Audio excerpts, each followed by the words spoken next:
I was on Threads and somebody asked the question, how are you funding your business?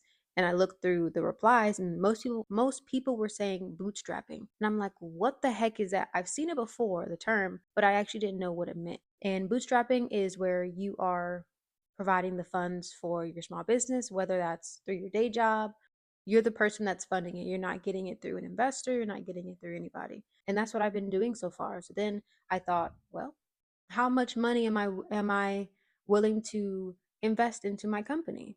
Not just talking about operating costs like Claude, Canva, my hosting, my website, all these different things, not just those operating costs, but actually, am I willing to put money up for ads? Am I willing to put money into physical advertisement? Am I willing to buy a course from somebody? Just different things like that. And I had a number in mind. I don't mind spending $1,000 on my business. Like, this is how much I'm willing to put on top of what I'm already covering with my operational costs. So then I took it to Claude. This is how much money I have to invest. Here is my current strategy. This is how I've been doing it thus far.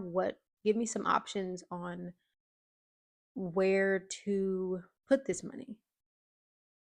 And then I thought about LinkedIn. My LinkedIn is my biggest source of getting leads. That's where I get my calls from. When I have calls with potential clients or just people that I'm networking with, it's through LinkedIn.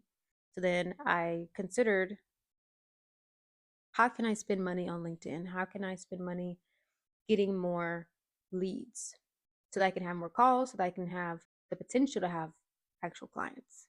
Because I already have a lot of testimony. I have a decent amount of testimonials already. I have projects under my belt that I've already done for free. I have my website up. I'm posting consistently to my socials. I'm doing all the right things. I feel. At this point, it's just volume. So then that's where I was thinking to myself, how can I put my money that I'm willing to invest into that volume?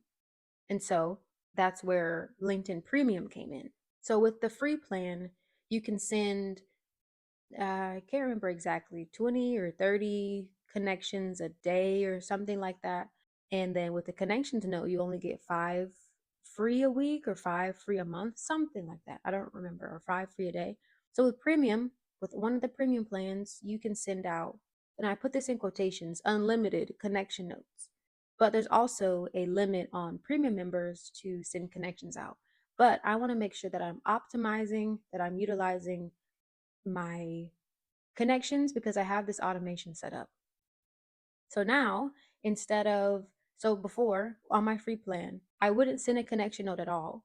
I would go straight to viewing the profile, liking post, send a connection request, and then hoping for the best. My acceptance rate was 8%. Not good at all. And if I want more calls and potential clients, I need to get that acceptance rate up. So my thinking is, why not use the connection request note? So that's why I got premium. I have a free trial, so I at least have 30 days. But even after that, I'm cool with paying the money each month. Increase my acceptance rate. I just implemented that 2 or 3 days ago, so I don't have significant stats for you right now, but I will in the coming weeks.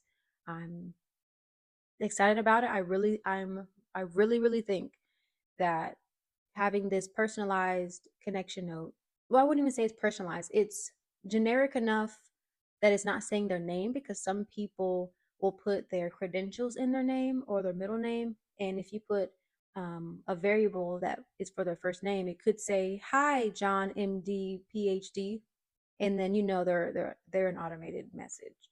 So now I just say, "Hey there, hello there," exclamation point, and then I send 4 variations. I have 4 connection node variations that I have, and it's a mixture of witty, um, clever, direct, and I can't remember the last one, but it still has to do with that message that I sent before, that I'm looking to connect with more interesting people. I normally meet people through networking events, but I'm trying my luck online.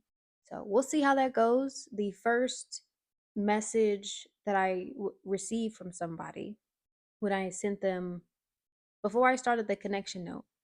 I had already put that into just a message. So this particular person had already been in my campaign sequence.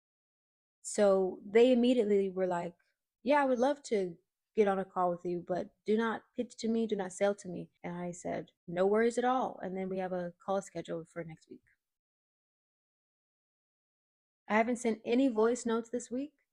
I've thought about it, but I haven't done it. I honestly don't want to get in the way of my connection note request sequence that I have going on.